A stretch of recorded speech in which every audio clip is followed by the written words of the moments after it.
In-depth journalism in the Memphis community, the Daily Memphian is of Memphis, not just in Memphis, and seeks to tell the stories of this city. TheDailyMemphian.com. Truth in place. Production funding for Behind the Headlines is made possible in part by the WKNO Production Fund, the WKNO Endowment Fund, and by viewers like you. Thank you. Crime continues to fall, the legislature's in session, an election update, and much more tonight on Behind the Headlines.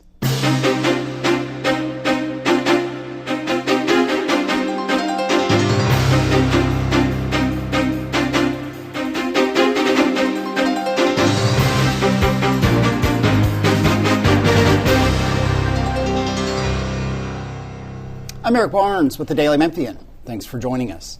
I am joined tonight by roundtable journalists talking about some of the biggest stories of the week, including Toby Sells from the Memphis Flyer. Thanks for being here. Thanks for having me. Laura Testino from the Daily Memphian. Thanks for being here. Thanks. And Bill Dries, also with the Daily Memphian. We'll start with crime and a number of things that came out in this past week. And I'll start with you and Bill, and others can chime in. There were two things. One was MPD. Chief Davis reported to City Council on January-February crime, which showed continued, really dramatic overall drop in the numbers, and a poll from the Shelby County Crime Commission about attitudes, perceptions, and so on of crime. Let me start with just the crime stats that continued the trend that we've talked about, and certainly we report about the Daily Memphian, Flyer, other folks. There were, Chief Davis reported to council, there were 48%, call it 50% fewer Part 1 crimes. Those are homicide, rape, murder, burglary, larceny. In January 26 versus January 25, total incidents from 3,700 to 1,900, there was a 40% drop.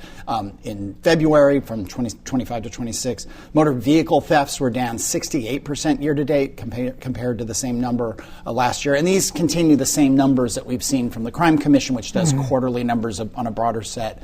Thoughts when you read that? That obviously the main elements of the task force, not including immigration, have accelerated a decline that was already underway starting about 2 years ago. There is still a disconnect. The folks who wanted the federal surge here, who are active in bringing it here, continue to say that the drop in crime is totally and completely attributable to the task force. The cops and the city leaders, Mayor Paul Young, continue to say, no, it's helped, but the crime decline was underway long before that. Which the numbers show. They were trending down. They were trending down nationally. We sort of get in the bubble of, we do have a high crime rate compared to most other cities, but it's been trending in the same direction when it trended up in COVID and then coming down. But I think it's just emblematic of the dysfunction that you have two sides to this. And they're both talking past each other, and neither one is really calling the other out. That's different than, Chief Davis talked and Paul Young has talked. We'll have Paul Young, Mayor of Memphis, on in a couple weeks from now. Talked about they welcome the federal intervention in terms of, sort of FBI, the ATF, the U.S. Marshals, really essentially everything but ICE that's been here. They were here in a big Operation Viper. These names are, during the summer. During the summer. And they are hoping, I think Chief Davis said to council, we hope that we continue to have this assistance from, again, everybody but ICE is essentially what she said. Yeah, and so they're not saying it's not helpful. They're just saying it was a lot of things, not just the task force. And of course, Mayor Young has said basically his goal has been to steer those federal resources toward the strategy that was already in place. Yeah. But what's also interesting about this, I think, is that you're seeing people kind of becoming used to this. Like, great, crime's going down. What's next? What's the next step? Yeah, absolutely. And I think people, Bill, sorry to step in there. They're asking what can we do with this? We've got these low crime numbers. What's next? do we build back business? How do we use this moment in time that we've got here? That's unlike any moment since I've been here in 20 years. It's kind of incredible. So we'll see what's coming around the bend. And as far as bringing in the federal folks and all that, I think a lot of the notion that's kind of settled in here for a lot of folks is, okay, the National Guard is window dressing. They're here as political theater, and ICE is, we don't agree with any of that's doing here. But everything else, I mean, they brought the Department of Agriculture in, to help in Memphis, and folks are like, well, we're part of the state of Tennessee, we're part of the federal, like, why didn't this happen before? Instead of like trying to make a character out of Memphis where there's violent, whatever, you should have helped a long time ago. Well, at a campaign opening, Anthony Buckner, who's the chief deputy sheriff, opened his running for sheriff, opened his campaign headquarters at Chickasaw Oaks a couple of weekends ago. And one of the things he said to the crowd there was, and I'm paraphrasing here, he said, basically, the secret of this is we're basically doing what we've been doing, but now we've got several hundred more people helping us do it. Yeah. We talk about perceptions of crime. I mentioned the Shelby County Crime Commission, which is an independent nonprofit that has been doing polling around attitudes, asking people in Memphis and Shelby County, is crime their top priority? It's at 32% overall. That's down from almost 60% in just 2 years ago. Jobs in the economy is up for a lot of people as the highest priority. It's interesting where you can get the full information at the Shelby County Crime. The poll, all the surveys are really interesting because it has the overall attitudes inside Shelby County, inside Memphis, black, white, male, female, college educated, not. And most all of it's pretty similar, except for this sense that, what is crime the highest priority for black people in Shelby County, 24%, it's the highest priority. White people, it's 42%, so not quite double. And outside Shelby County, it's a much higher priority, 40% versus inside. But beyond that, it was really interesting that, over 50, 60% of people across all demographics welcome more police in their neighborhood. About 50% plus want the state troopers to be about the same. There's an overall theme that belies, and I talk about this probably way too often, what you see on national cable news about what people or black communities or, majority Democratic cities or whatever want from police. They generally want the police and welcome the police. And they've welcomed, by and large, the task force minus ICE is hard to identify. Mm-hmm. Thoughts on that from anyone? Yeah, a lot of people do, as you said, support more cops, right? And that's been a conversation in this community for a very, very long time. And to put numbers to it, the Tennessee Highway Patrol, they were in a Senate budget hearing. This was earlier this week or late last week. And they said, in 2009, there were 8 troopers assigned to Shelby County. Doesn't mean there was only 8 working here, but that number today is closer to 75. And if they get budget increases, that'll be closer to 100. And they tied that directly to highway fatalities. We've all seen these people driving crazy on 240, doing loops and all that. And they said, 2023 there was 259 fatal car wrecks on interstates around the city, and last year that was 143. And they tied that directly to, there's a lot of folks have a lot of opinions on can you tie this to that, but for him it was pretty plain. Yeah. I want to get Laura in. I want to just mention one more part of a big part of the question, the poll that they did that ties to a recent show he did, that across all subgroups, demographics, about 62% of people think that the Shelby County DA's office is too lenient. About 80% say the state court system is too slow. That's been a kind of common theme, and we had DA Mulroy on the show last week, a couple weeks ago, I think it was. You can get that WKNO.org or Daily Memphian or get it wherever you listen to podcasts. He certainly pushed back at that perception and so on, but it was just interesting that is a thing that black, white, young, all the demographics, really 70 to 80% want more pressure on in more, tougher sentences and so on. And we also had the former chief public defender and the current acting public defender on talking about those issues. So complicated issues that we've been trying to get into. But I want to bring in Laura. We're deep into the legislative session. They're moving real fast. I was up there last week and talking to some folks, and they're trying to move real fast because, one, they want to get out and they want to start campaigning. It's an election year for virtually all of them. You can start with education and touch on anything else as well. Are you seeing, obviously, obviously we've done a number of shows on the takeover. I laugh only because it's just one of these things that's just, you don't know where it's going to go, as dramatic and big as it is. But what all are you seeing up there? Sure, yeah. For the takeover specifically, as the legislators came back in January, really wanted to see that passed, and it's definitely had a lull. I think we will potentially see it pick back up again once this interim forensic audit report is made public and completed in mid to late March. That's what we know is going to happen from the Tennessee Comptroller's Office. But we haven't seen any kind of huge movement on other education bills quite yet. As far as vouchers go, of course, we know the Governor Lee has wanted to expand the current expansion program, citing all of the interest in applications from across the state to expand that Education Freedom Scholarship. I think that you're going to anticipate to see that continue to kind of be difficult to pass through with the budget the way that it is this year, with not as much extra room to add an additional $100 million into the expansion in the way that he wants to see it.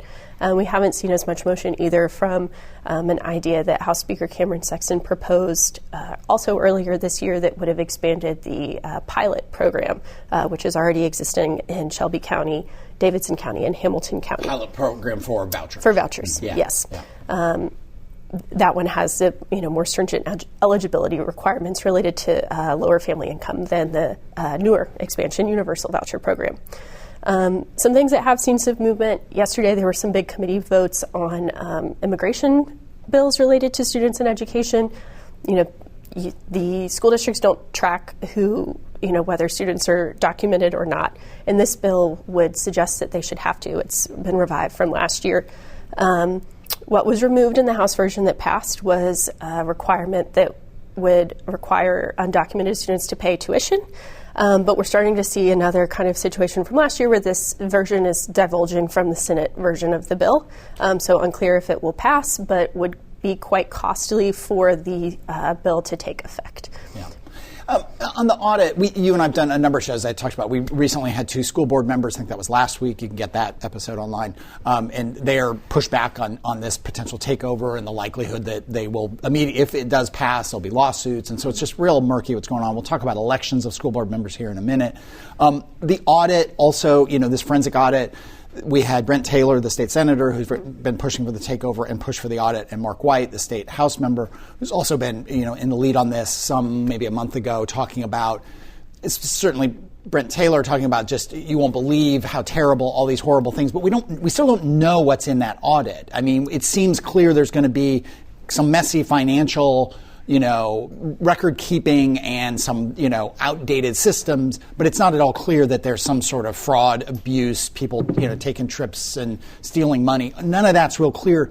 What we will get in end of March will still be kind of an interim audit, right? I mean, they need more time, they've said, the audit firm. It's an interim audit. We knew when this firm was picked, CLA was picked and started in the summer, they went with an 18-month contract instead of a 9-month contract. It was kind of the window that it could have been based on procurement materials. And so this interim report is also a new development. That was never promised. That became a new development and a new agreement that would happen after lawmakers went to this process update that happened at the beginning of February instead of the end of January and sort of started talking about what they heard from this process update.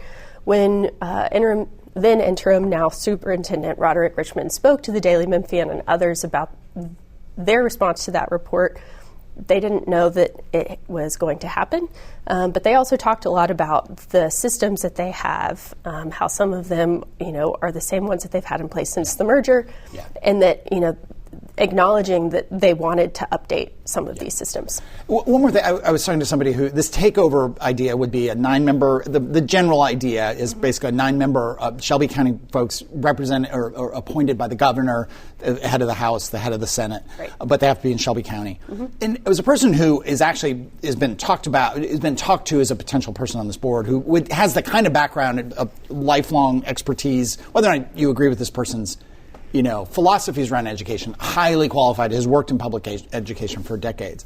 And I asked them, well, would you do it? No, they said, because it's just going to be a mess, was their take. And one of the things they pointed out, and I'm curious if you agree with this, Laura, is the bill to do the takeover really doesn't have much of any policy prescriptions. It's not sort of saying we want to get this takeover board to do X, break up the system, make it all charters, make it all it's not a policy prescription at all. It's just an appointed takeover. So it reminded me that if that happens, and if it survives the lawsuit, and if, you got 9 people who got to sit down and figure out what they're going to do.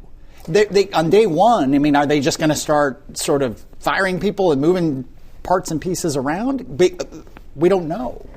Depending on when this bill takes effect, it could be very interesting for this current budget year, right? If it's passed and it takes effect immediately, and this 9-member appointed board immediately, and lawsuits notwithstanding, have line item control over budget materials, that could be interesting. Again, you have to assume that these people have the time to go through this $2 billion enterprise, that they're completely on board. I think it'll be interesting to see.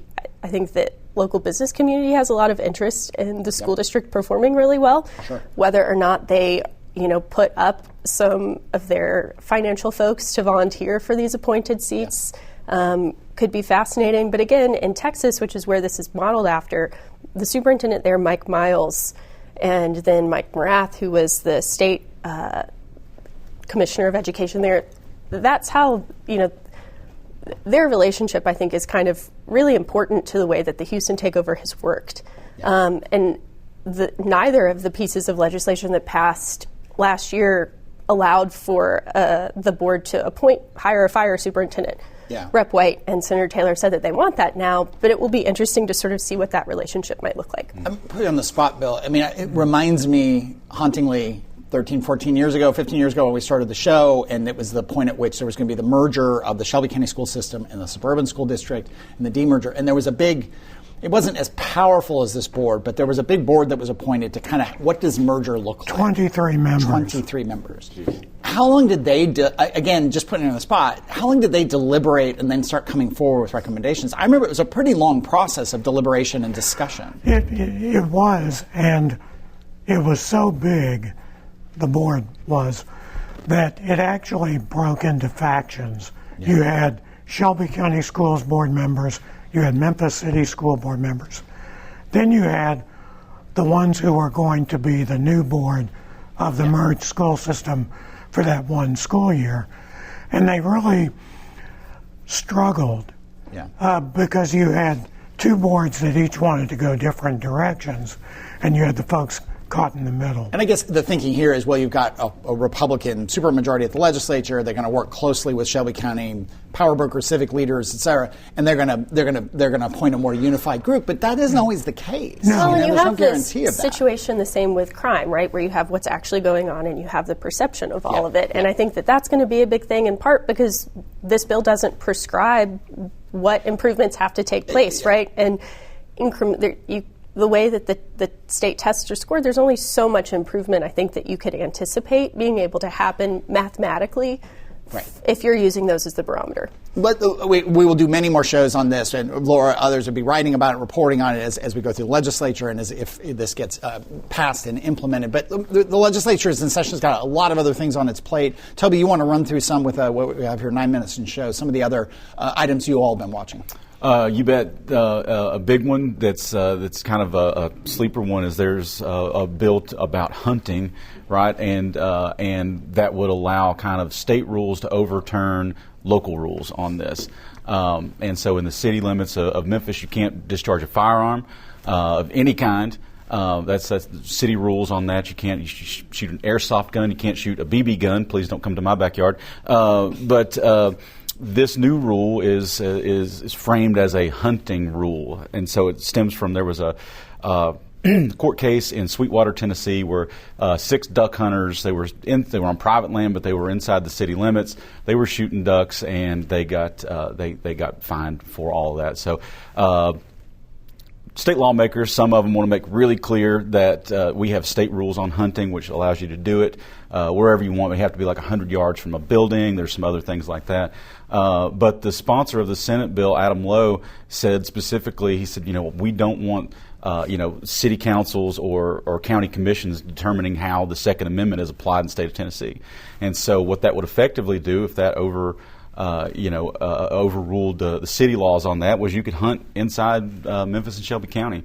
And there were some urban lawmakers in on the committee where it was being talked about. They just absolutely saw a problem, but the GOP saw no problem. They said, well, we're making it explicit that we have the rules on this.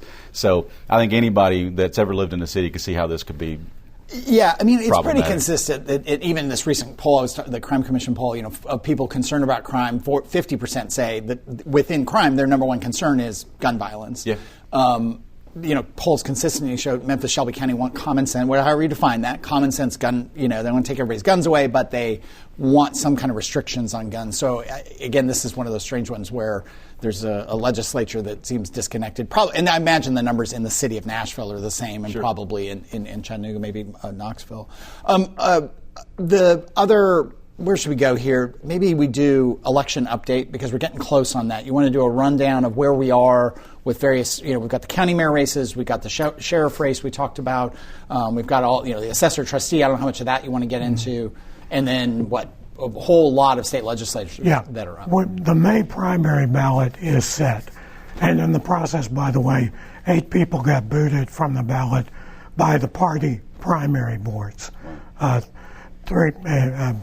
on one side, 3 on the other. Where we are now is March 10th is the deadline to file for the state and federal primaries, which are on the August ballot. And May will be let's talk about county mayor. So there are many Democratic candidates for county mayor. There are 7. 7. One it's come forward on the Republican side. John DeBerry, former Democrat, always something of a conservative Democrat up at the legislature. There'll be a whole lot of people running on the Democratic side, and then the 2 of them. Is anyone else challenging John DeBerry on the Republican side? No. Yeah. The lone person who was in the race against him was retired Judge Joe Brown. Okay. He got kicked off by the Republican primary board for not meeting the party qualifications. There was talk. Marie Fagans, the former superintendent, is running on the Democratic side for county mayor, but there was some kind of kerfuffle. Can I say that word?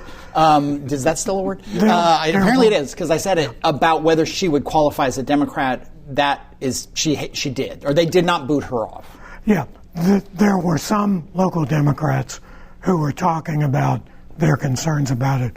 Ultimately, the state party said no. They passed on any judgment. Yeah. Okay.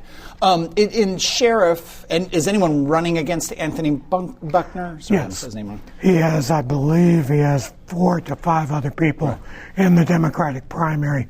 The Republicans have a 2-way primary for this office, and it is the only contested primary on the May ballot on the Republican side. County clerk? Wanda Halbert is by state constitution termed out. She did file to run again. No, she pulled a petition. Pulled a petition? She did not. She pulled several petitions and did not file to run for clerk. She instead filed to run for criminal court clerk. There are 11 Democrats in the primary for county clerk. It's the largest race, Democrat or Republican, on the ballot. And numerous on the Republican side filing for the county clerk as well? No, just one person. Just one, okay. We just have a couple minutes left here. Why don't we let's talk XAI real quick. You all have been covering that. Or actually, let's do this. We'll do XAI in the podcast. People can download the podcast and get that. But we'll talk about the upcoming cover story for the Flyer. You bet. Look out for it next week. I spoke with a lot of members of a group called Vecindarios 901. And they're a group of volunteers who get together. A call goes out, and they go and they have, for months now, gone and observed ICE and the task force as they've done their work in Shelby County. Their job is simply that, to go and watch, maybe take some video, and just kind of bear witness to this and report back to what they're doing. I talked to several folks, enough to where it was clear to me that I just needed to get out of their way, so I let them tell their story in a Q&A style. It's powerful stuff. People getting mistreated, cops heckling these observers as they're doing their work. It's great stuff. We'll look forward to that. And I wanted to, actually, I should have got an update from you, Laura, on the school board elections, which were maybe going to be moved, and there was a lawsuit. Where are we with the school board elections? There was a successful lawsuit from the school board. There are only 4, the original 4 that were set to be on the ballot will be on the ballot. Nobody's terms are going to be cut short by forcing the election this time around. But as Bill has reported, both local parties moved to make these partisan races this year, which is why this is such a big topic of conversation now rather than a few months from now. But no Republican candidates in any of the 4 races. So these will all be still decided by the Democratic primary. So the Democratic Party primary in May? That's right. Yes. Can I say again? We have too many election days in Tennessee. So there's May is the primary, then we go to August. Then we've got November. November's August big. is the county general and the primaries for state and federal. And November, the 3rd election this year, that's all general. I'm pretty close to this stuff, and I get confused every year. It's so insane. And, we'll have voter guides as we go through this. Bill will be writing about it. Laura will. I'm sure you all will as well. Shelby Vote has really the Shelby County Election Committee has a very good website that lays these things out. It's really, it's just. It's like a civics test every time you go into a big election year. It's a dance, Eric. It's a dance. It's a kerfuffle. Anyway, that is all the time we have this week. Thank you all for being here. Thank you all for joining us. Again, if you missed any of the episode today, you can get the full episode at WKNO.org or on YouTube or at the Daily Memphian. You can download the podcast of the show. I mentioned some of the recent shows. We had Taylor and White. We had Phyllis Aluka, the former Chief Public Defender, Jerry Green, Steve Mulroy. We've got other shows coming up, including Mayor Paul Young in a few weeks. Join us then. Thanks, and good night.